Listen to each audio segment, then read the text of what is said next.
شمبا محمود پیدا ہوا۔ پھر اس کے بعد دیکھیں ایک تیسری کتاب سراج منیر میں آپ نے اس کا ذکر کیا۔ اس سے پتہ لگتا ہے کہ حضرت مسیح موعود علیہ الصلوۃ والسلام کو اللہ تعالیٰ نے یہ پوری معرفت اور یقین عطا فرمایا تھا کہ یہ وہ بیٹا ہے جو موعود ہے، جو موعود صفات کا حامل ہونے والا ہے، لمبی زندگی پانے والا ہے، اور اس کے ذریعے وہ ساری علامات پوری ہوں گی۔ آپ بار بار اس کا اپنی کتابوں میں ذکر فرما رہے ہیں۔ سراج منیر کتاب میں جو 1897 کی کتاب ہے، یعنی جو 9 سال کی مدت ہے، اس سے 2 سال بعد کی بات ہے۔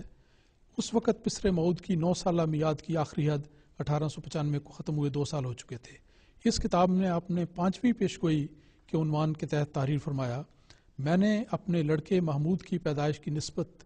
کی تھی کہ وہ پیدا ہوگا اور اس کا نام محمود رکھا جائے گا، اور اس پیشگوئی کی اشاعت کے لیے سبز ورق کے اشتہار شائع کیے تھے جو اب تک موجود ہیں اور ہزاروں آدمیوں میں تقسیم ہوئے۔ چنانچہ وہ لڑکا پیشگوئی کی میعاد میں پیدا ہوا اور اب 9ویں سال میں ہے۔ پھر چوتھا حقیقت الوحی کتاب جو آپ نے آخری زندگی کے آخری ایام میں لکھی، اس میں پھر اسی کا ذکر کرتے ہوئے آپ نے پھر فرمایا کہ اس کے مطابق جنوری 1889 میں لڑکا پیدا ہوا جس کا نام محمود رکھا گیا، اور اب تک بفضل تعالیٰ زندہ موجود ہے اور 17ویں سال میں ہے۔ تو یہ دیکھیں کہ حضرت مسیح موعود علیہ الصلوۃ والسلام کتنی وضاحت کے ساتھ اس کی تعیین کرتے چلے جاتے ہیں۔ اور دوسری بات یہ ہے کہ اس پیشگوئی کے بارے میں یہ تصور کہ وہ بعد میں ہوگا اس لیے باطل ہے کہ مسیح موعود علیہ الصلوۃ والسلام نے فرمایا کہ اس کے لیے اللہ تعالیٰ نے ایک مدت مقرر کی ہے، اور وہ مدت 9 سال کی مدت ہے۔ اس 9 سال کے عرصے میں وہ موعود فرزند لازمی طور پر پیدا ہوگا، اور اس لیے بھی ضروری ہے کہ جو اس کی نشانیاں بتائی گئی تھیں کہ اس کے نتیجے میں یہ ہوگا، لوگوں کو ایک ایمان افروز نشان دکھایا جائے گا۔ کیسے ممکن ہے کہ نشان کی بات تو ان لوگوں کے لیے ہو رہی ہو اور یہ نشان 300 سال کے بعد ظاہر ہو یا 100 سال کے بعد ہو جب وہ لوگ دنیا میں موجود ہی نہیں؟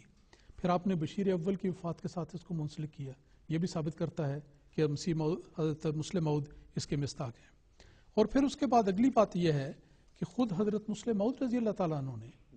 پہلے تو ہمیشہ جب لوگ سمجھتے تھے آپ کے حالات زندگی کو دیکھ کر، آپ کی پاکیزہ زندگی کو دیکھ کے، آپ کی کامیابیوں کو دیکھ کے، جو خلافت ثانیہ میں آپ نے کام سر انجام دیے، وہ سمجھتے تھے کہ آپ یقیناً اس پیشگوئی کی مصداق ہیں۔ آپ کو بارہا کہا گیا لیکن ہمیشہ آپ نے انکار کیا اور کہا میں اس کے بارے میں کچھ نہیں کہتا جب تک خدا تعالیٰ مجھے نہیں بتائے گا۔ چنانچہ بالآخر جنوری 1944 میں لاہور میں جب آپ مقیم تھے تو آپ کو ایک رویا کے ذریعے اللہ تعالیٰ نے واضح طور پر بتایا کہ آپ حضرت مسیح موعود علیہ الصلوۃ والسلام کے مسیل بھی ہیں اور ان کے خلیفہ بھی ہیں اور اس پیشگوئی کی مصداق ہیں۔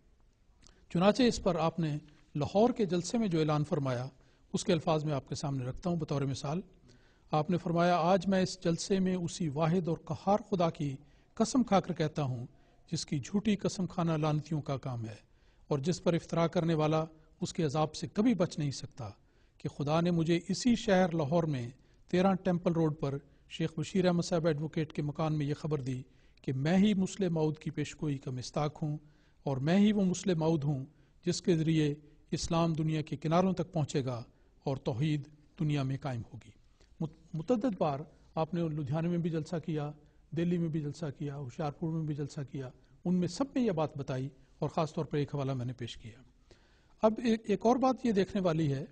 کہ حضرت مسلم موعود رضی اللہ تعالیٰ عنہ نے جہاں ایک طرف اپنی باتوں کا ذکر کیا،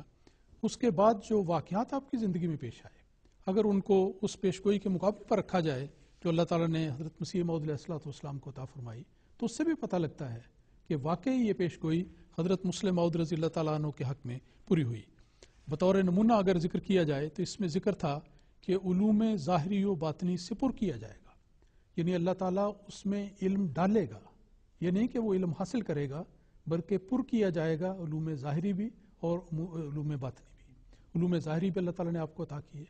آپ نے ایک موقع پہ فرمایا کہ دنیا کا کوئی بڑے سے بڑا عالم، کسی علم کا ماہر میرے سامنے آ کر اگر اسلام پر اعتراض کرے تو میں اللہ تعالیٰ کے فضل سے اس کو جواب دوں گا۔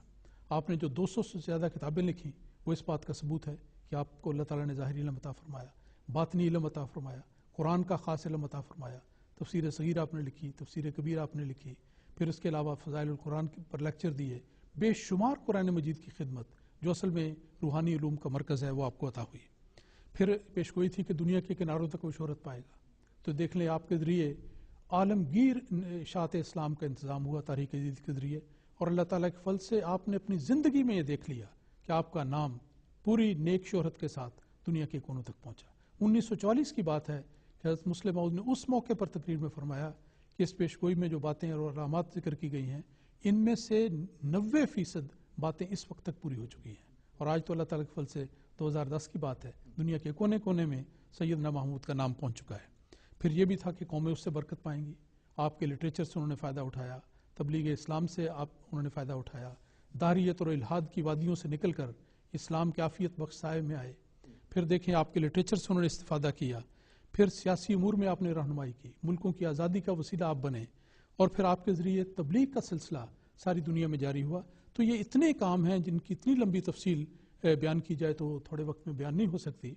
تو اس لحاظ سے بھی اگر دیکھا جائے تو جس کو کہتے ہیں کہ واقعاتی شہادت، اللہ تعالیٰ کی فعلی شہادت اس بات کو ثابت کرتی ہے کہ اگر کوئی وجود اس پیشگوئی کا حقیقی مصداق تھا تو حضرت مرزا بشیر الدین محمود احمد خلیفۃ المسیح ثانی رضی اللہ تعالیٰ عنہ کا وجود تھا۔ چودھری ظفر اللہ خان صاحب ایک بات فرمایا کرتے تھے، یہاں پہ میں نے خود سنی، فرماتے تھے کون دعویٰ کر سکتا ہے کہ اس کا بیٹا اس کی طرح لائق فائق ہوگا اور ساری خوبیاں اس میں ہوں گی، اور فرماتے تھے کہ دیکھو سر ونسٹن چرچل جو یہاں کے وزیر اعظم رہے ہیں سیکنڈ ورلڈ وار میں، ان کا بیٹا معمولی سوجھ بوجھ کا تھا۔ ایک چھوٹی سی اور بات عرض کروں، یہ جو 300 سال کا لاہوری ذکر کرتے ہیں یہ صرف بغض محمود کی وجہ سے، کیونکہ ان کو نظر آ رہا تھا کہ یہی ہیں موعود بیٹا،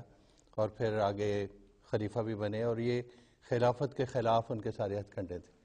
اس موقع پہ خواجہ کمال الدین صاحب جو 1914 میں واپس آئے ہیں تو ان کے ساتھ حج کرتے ہوئے آئے ہیں واپس، حضرت مرزا سلطان احمد صاحب بھی ساتھ تھے۔ تو بامبے میں ٹھہرے ہیں شاہ جہان ہوٹل میں، اور وہاں سے جب لاہور کے لیے روانہ ہوئے ہیں گاڑی پہ تو خواجہ کمال الدین صاحب نے مرزا سلطان احمد صاحب سے کہا کہ اگر آپ خلیفہ ہونے کا دعویٰ کریں، آپ بڑے بیٹے ہیں، آپ کا حق ہے، ہم مان لیں گے آپ کو۔